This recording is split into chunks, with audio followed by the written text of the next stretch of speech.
कभी कभी रात के सन्नाटे में जब पूरी दुनिया सो रही होती है और आपके हाथ में कोई काम नहीं होता, तब अचानक एक सवाल दिल में उठता है। क्या मैं सच में जी रहा हूं या सिर्फ दिन काट रहा हूं? सुबह उठना, काम पर जाना, मोबाइल चलाना, खाना खाना, फिर सो जाना और अगले दिन वही सब दोबारा। धीरे धीरे साल गुजर जाते हैं, लेकिन अंदर कहीं एक खालीपन बना रहता है। एक ऐसी बेचैनी जिसे हम शब्दों में भी नहीं समझा पाते। सब कुछ होते हुए भी कुछ कमी महसूस होती है। लोगों के बीच रहकर भी अकेलापन महसूस होता है। हंसते हुए भी दिल थका हुआ लगता है। और शायद हमारी असली समस्या ये नहीं है कि हमारे पास कम है। असली समस्या ये है कि हमने खुद से जुड़ना छोड़ दिया है। हमने दुनिया को जानने में पूरी जिंदगी लगा दी, लेकिन खुद को जानने की कभी कोशिश ही नहीं की। हम दूसरों की राय सुनते रहे, लेकिन अपने दिल की आवाज सुनना भूल गए। दोस्तों, स्वागत है आपका हमारे चैनल लाइफ चेंजिंग बुक्स में। और आज हम बात करने वाले हैं book the Korean art of living well, जिसे लिखा है डॉक्टर जेनेल किम ने। यह सिर्फ एक सेल्फ हेल्प बुक नहीं है। ये किताब हमें सिखाती है कि शांति बाहर नहीं मिलती, खुशी बाहर नहीं मिलती, संतुलन बाहर नहीं मिलता। वो सब हमारे अंदर ही मौजूद है, लेकिन हम उसे भूल चुके हैं। लेखिका कहती हैं, हर इंसान के अंदर एक ऐसी जगह होती है जहां शांति है, जहां संतुलन है, जहां डर नहीं है, जहां तुलना नहीं है। लेकिन आधुनिक जिंदगी के शोर में हम उस जगह से दूर होते चले गए। हम हर समय कुछ बनने की कोशिश करते हैं, कुछ पाने की कोशिश करते हैं, कुछ साबित करने की कोशिश करते हैं, और इसी भाग दौड़ में हम जीना भूल जाते हैं। एक बार एक व्यक्ति एक पहाड़ पर रहने वाले साधु से मिलने गया। उसने पूछा, मैं खुश कैसे रहूं? साधु मुस्कुराया और बोला, जिस चीज को तुम बाहर ढूंढ रहे हो वो तुम्हारे अंदर तुम्हारा इंतजार कर रही है। दोस्तों, यही इस किताब का मूल संदेश है। बुक कहती है, खुशी कोई मंजिल नहीं है, शांति कोई उपलब्धि नहीं है, बल्कि ये वो अवस्था है जिसमें हम पहले से मौजूद हैं। हमें बस उसे फिर से पहचानना है। लेकिन समस्या ये है कि हमारा मन हमेशा अतीत में या भविष्य में भटकता रहता है। या तो हम पुराने दुखों को पकड़े रहते हैं या आने वाले कल की चिंता करते रहते हैं, और इसी कारण हम वर्तमान पल को खो देते हैं। जबकि जीवन केवल इसी पल में हो रहा है, न कल में, न आने वाले कल में, सिर्फ अभी।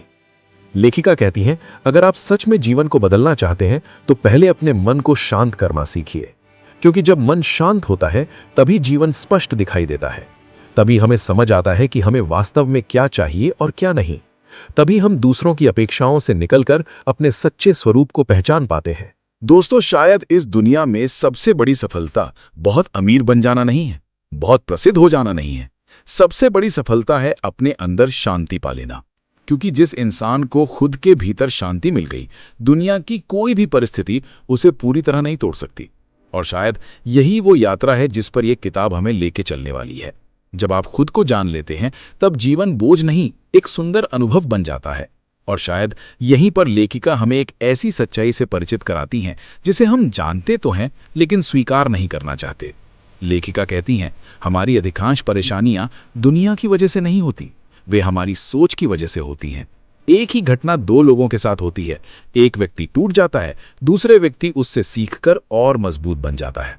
घटना एक जैसी थी, लेकिन उसका अर्थ अलग था, और यही फर्क पूरी जिंदगी बदल देता है। दोस्तों, कभी ध्यान दिया है, जब कोई आपकी आलोचना करता है तो वो बात कई दिनों तक दिमाग में घूमती रहती है, लेकिन जब कोई आपकी तारीफ करता है तो हम उसे कुछ ही मिनटों में भूल जाते हैं। ऐसा क्यों? क्योंकि हमारा मन स्वाभाविक रूप से नकारात्मक बातों को पकड़कर बैठ जाता है, और धीरे धीरे हम वही बन जाते हैं जिस पर हमारा ध्यान सबसे ज्यादा रहता है। बुक कहती है, मन एक बगीचे की तरह है। अगर आप उसमें रोज चिंता के बीज बोएंगे तो डर उगेगा।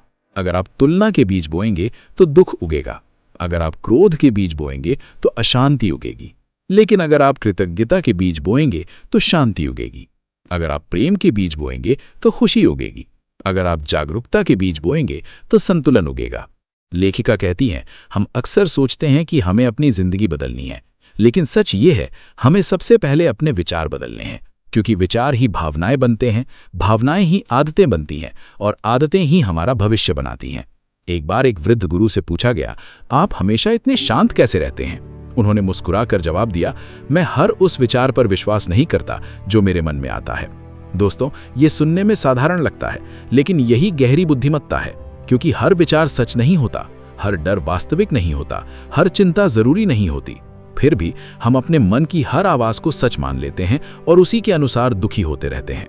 लेखिका कहती हैं, जब भी कोई नकारात्मक विचार आए, उसे पकड़ने की कोशिश मत करो, उसे रोकने की कोशिश मत करो, बस उसे आते हुए देखो और जाते हुए देखो। ठीक वैसे जैसे आसमान बादलों को गुजरते हुए देखता है। आसमान बादलों से लड़ता नहीं, उन्हें रोकता नहीं, बस देखता है, और कुछ देर बाद बादल अपने आप चले जाते हैं। दोस्तों, हमारे विचार भी ऐसे ही हैं, वे आते हैं और चले जाते हैं। लेकिन हम उन्हें पकड़ लेते हैं और फिर उन्हीं के कैदी बन जाते हैं।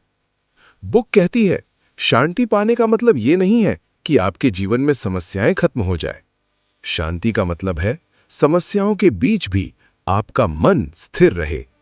और शायद यही वो कला है जो आधुनिक दुनिया हमें भूलने पर मजबूर कर रही है। बाहर का शोर बढ़ता जा रहा है, लेकिन अंदर की आवाज कमजोर होती जा रही है। इसलिए लेखिका हमें याद दिलाती हैं, अपने मन को बदलो और तुम्हारा अनुभव बदल जाएगा।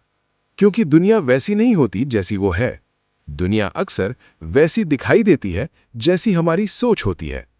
और शायद यहीं पर लेखिका हमें जीवन का सबसे सुंदर रहस्य बताती है। लेखिका कहती है, दुनिया में ज्यादातर लोग खुश होने का इंतजार कर रहे हैं। वे सोचते हैं, जब मुझे अच्छी नौकरी मिलेगी तब मैं खुश रहूंगा, जब मेरे पास ज्यादा पैसा होगा तब मैं खुश रहूंगा, जब मेरी सारी समस्याएं खत्म हो जाएंगी तब मैं शांति महसूस करूंगा। लेकिन सालों बीत जाते हैं और वो तब कभी नहीं आता। क्योंकि जैसे ही एक इच्छा पूरी होती है, एक नई इच्छा पैदा हो जाती है। फिर इंसान सोचता है, बस ये मिल जाए फिर सब ठीक हो जाएगा। लेकिन फिर भी अंदर का खालीपन वैसा ही रहता है। बुक कहती है, खुशी किसी मंजिल पर नहीं बैठी है जिसे आपको जाकर हासिल करना है। खुशी तो उस रास्ते में छिपी है जिस पर आप अभी चल रहे हैं।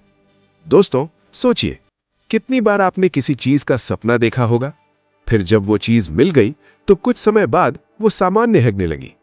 नई बाइक, नया फोन, नई नौकरी, नया घर। शुरुआत में बहुत खुशी मिली, लेकिन धीरे धीरे मन फिर किसी नई चीज के पीछे भागने लगा। क्योंकि मन की आदत ही है हमेशा अगले लक्ष्य की तरफ भागते रहना। लेखिका कहती है, अगर आप हमेशा अगले पल में जिएंगे तो वर्तमान पल को कभी महसूस नहीं कर पाएंगे। और जो इंसान वर्तमान को महसूस नहीं कर पाता, वो जीवन को भी महसूस नहीं कर पाता। एक बार एक वृद्ध महिला अपने छोटे से घर में अकेली रहती थी। ना कोई बड़ी संपत्ति, ना कोई बड़ी पहचान, ना कोई खास सुविधा। फिर भी उसे देखने वाला हर व्यक्ति यही कहता था, आप हमेशा इतनी खुश कैसे रहती हैं? वो मुस्कुराकर कहती, मैं जो है उसकी कद्र करती हूं, जो नहीं है उसकी शिकायत नहीं। दोस्तों, यही कृतज्ञता है और यही शांति का सबसे बड़ा द्वार है। हम अक्सर उन चीजों पर ध्यान देते हैं जो हमारे पास नहीं है, लेकिन बहुत कम बार उन चीजों को देखते हैं जो पहले कभी हमारी दुआ थी और आज हमारी जिंदगी का हिस्सा है। आज आपके पास जो कुछ है, कभी वही किसी सपने की तरह था, लेकिन मन उसे भूल चुका है और इसी कारण संतोष खो गया है। बुक कहती है, हर दिन कुछ मिनट निकालिए और उन चीजों के बारे में सोचिए जिनके लिए आप आभारी हैं। धीरे धीरे आपका ध्यान कमी से हटकर समृद्धि पर जाने लगेगा। और जहां ध्यान जाता है वहीं ऊर्जा बहती है, जहां ऊर्जा बहती है वहीं जीवन खिलने लगता है। लेखिका कहती हैं, खुश लोग इसलिए खुश नहीं होते क्योंकि उनकी जिंदगी परफेक्ट होती है। वे इसलिए खुश होते हैं क्योंकि उन्होंने अपूर्ण जीवन में भी सुंदरता देखना सीख लिया है। दोस्तों, शायद जीवन का रहस्य ज्यादा पाने में नहीं है, शायद जीवन का रहस्य जो पहले से है उसे महसूस करने में है। जब हम कृतज्ञ होना सीख जाते हैं, तब साधारण पल भी असाधारण लगने लगते हैं। और शायद यही वो पल है जहां दौड़ती हुई जिंदगी पहली बार रुकती है और आत्मा मुस्कुराना शुरू करती है। और शायद यहीं पर लेखिका हमें एक ऐसी कहानी सुनाती है जो बाहर से बहुत साधारण लगती है, लेकिन उसके अंदर पूरी जिंदगी छिपी हुई है। लेखिका कहती है, एक बार एक युवक बहुत परेशान होकर एक वृद्ध गुरु के पास पहुंचा। उसने कहा, मेरे जीवन में शांति नहीं है, मैं हमेशा तनाव में रहता हूं, मुझे लगता है कि मेरी जिंदगी में कुछ कमी है। गुरु मुस्कुराए और उसे अपने साथ जंगल की ओर ले गए।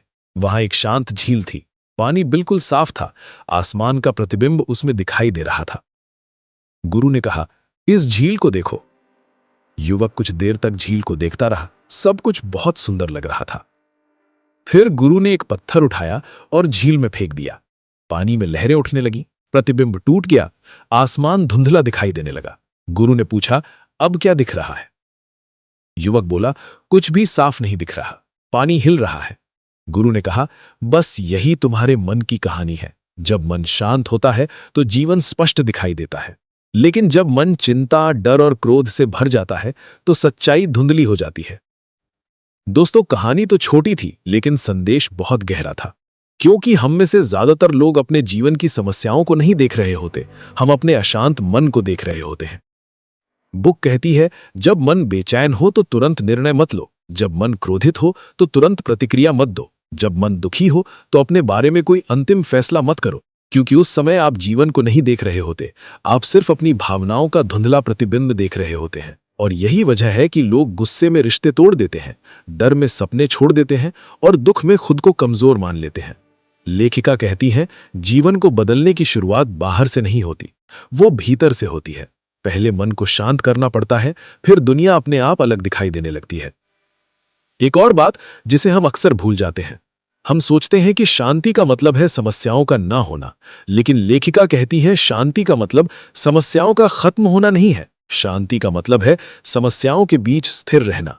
समुद्र को देखिए, उसकी सतह पर हमेशा लहरें होती हैं, लेकिन उसकी गहराई में हमेशा शांति होती है। वैसे ही जीवन की सतह पर समस्याएं रहेंगी, कभी दुख होगा, कभी असफलता होगी, कभी कोई अपना साथ छोड़ देगा, लेकिन अगर भीतर शांति है तो इंसान टूटता नहीं है। वो झुक सकता है लेकिन बिखरता नहीं, वो रो सकता है लेकिन हार नहीं मानता। और शायद यही जीवन जीने की सबसे बड़ी कला है, बाहरी परिस्थितियों को नियंत्रित करना नहीं, बल्कि अपने भीतर स्थिर रहना।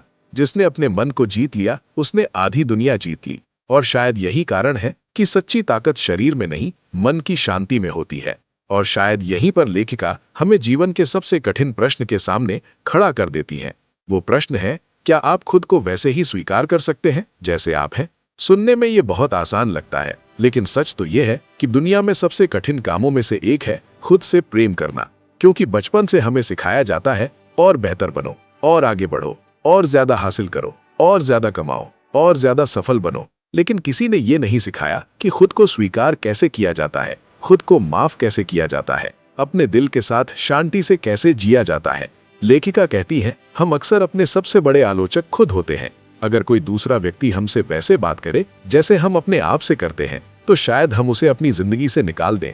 लेकिन हम रोज खुद से कहते हैं, मैं अच्छा नहीं हूँ, मैं पर्याप्त नहीं हूँ, मैं और बेहतर हो सकता था, मैं असफल हूँ। और धीरे धीरे हमारा अपना मन ही हमारा दुश्मन बन जाता है। लेकिन दोस्तों, एक कहानी सुनिए। एक लड़की थी जो हमेशा खुद को दूसरों से तुलना करती थी। सोशल मीडिया पर किसी की सफलता देखती तो दुखी हो जाती, किसी की सुंदरता देखती तो खुद को कम समझने लगती, किसी की उपलब्धि देखती तो उसे लगता कि वो पीछे रह गई है।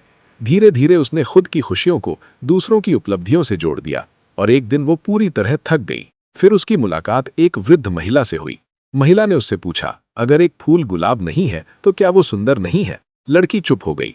महिला ने फिर कहा, कमल को गुलाब बनने की जरूरत नहीं होती, सूरजमुखी को चमेली बनने की जरूरत नहीं होती, हर फूल अपनी तरह सुंदर होता है। तो फिर तुम खुद को किसी और जैसा बनाने की कोशिश क्यों कर रही हो?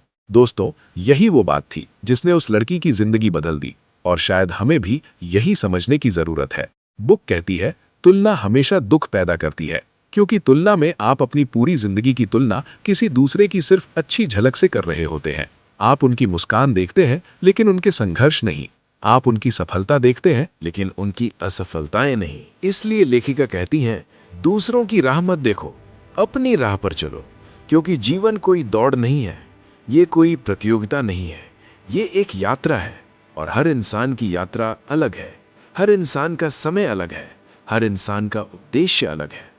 जिस दिन आप खुद को स्वीकार कर लेते हैं, उसी दिन भीतर की सबसे बड़ी लड़ाई खत्म होने लगती है। और तब पहली बार आप दूसरों को प्रभावित करने के लिए नहीं, खुद के साथ शांति से जीने के लिए जीते हैं। आपको किसी और बनने की जरूरत नहीं है, आपको सिर्फ अपना सच्चा स्वरूप याद करने की जरूरत है।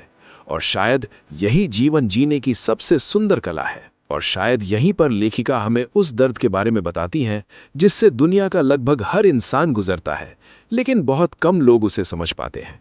वो दर्द है खो देने का डर, किसी अपने को खो देने का डर, असफल हो जाने का डर, उम्र बढ़ने का डर, अकेले रह जाने का डर और कभी-कभी खुद को खो देने का डर। दोस्तों, अगर ध्यान से देखें तो हमारी बहुत सारी चिंताओं की जड़ यही है। हम उन चीज़ों को पकड़कर रखना चाहते हैं जो हमेशा हमारे पास रह ही नहीं सकती।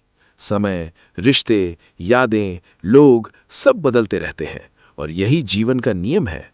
लेकिन हमारा मन चाहता है कि सब कुछ हमेशा वैसा ही बना रहे और जब ऐसा नहीं होता तो दुख पैदा होता है।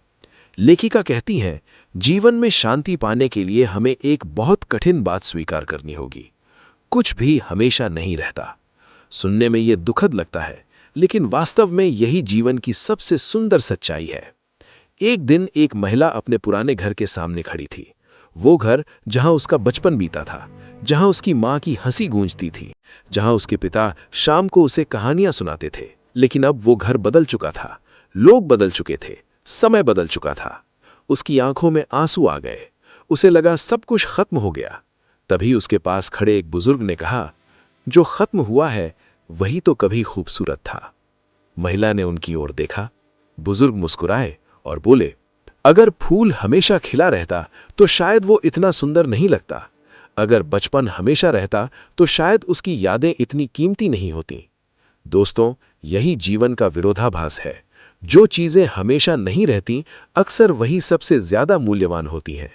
एक सूर्योदय कुछ मिनटों का, एक इंद्रधनुष कुछ क्षणों का, एक मुस्कान कुछ सेकंड की, लेकिन उनकी याद कई सालों तक रहती है। बुक कहती है, दुख से भागो मत, उसे समझो, क्योंकि दुख अक्सर हमें ये याद दिलाने आता है कि हमने किसी चीज को सच्चे दिल से प्रेम किया था। अगर किसी के जाने से दर्द होता है तो इसका मतलब है वो व्यक्ति आपके लिए महत्वपूर्ण था। अगर किसी याद को याद करके आंखें नम हो जाती हैं तो इसका मतलब है वो पल अनमोल था। और शायद यही कारण है कि जीवन में हर भावना की अपनी जगह है। सिर्फ खुशी नहीं, सिर्फ सफलता नहीं, बल्कि दर्द, विच्छोह और आंसू भी, क्योंकि यही सब मिलकर हमें इंसान बनाते हैं। लेखिका कहती हैं, जीवन का उद्देश्य दुख से बचना नहीं है, बल्कि हर अनुभव को पूरी तरह महसूस करना है। और शायद जब हम ये सीख जाते हैं, तब पहली बार जीवन से लड़ना बंद कर देते हैं और जीवन के साथ बहना सीख जाते हैं। ठीक वैसे जैसे नदी बहती है, हर मोड़ को स्वीकार करते हुए, हर पत्थर को पार करते हुए, हर बदलाव को अपनाते हुए। जो बदलने से नहीं डरता, वही जीवन को सबसे गहराई से जी पाता है। और शायद यहीं से सच्ची शांति की शुरुआत होती है।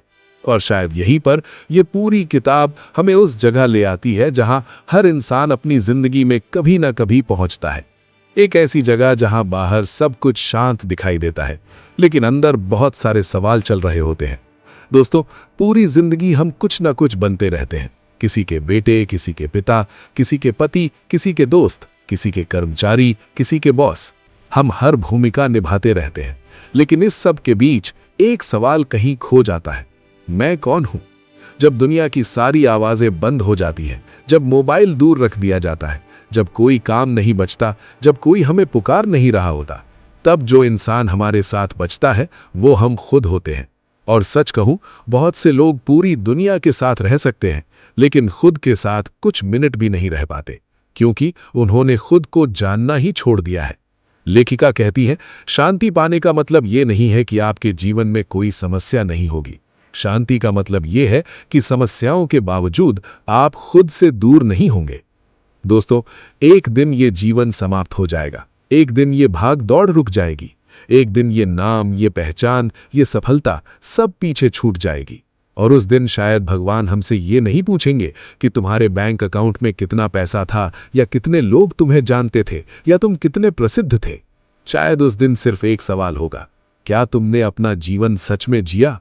क्या तुमने सूरज उगते हुए देखा था? क्या तुमने अपने प्रिय लोगों के साथ समय बिताया था? क्या तुमने अपने दिल की आवाज सुनी थी? क्या तुमने खुद को प्रेम किया था? या फिर तुम पूरी जिंदगी किसी और बनने की कोशिश करते रहे?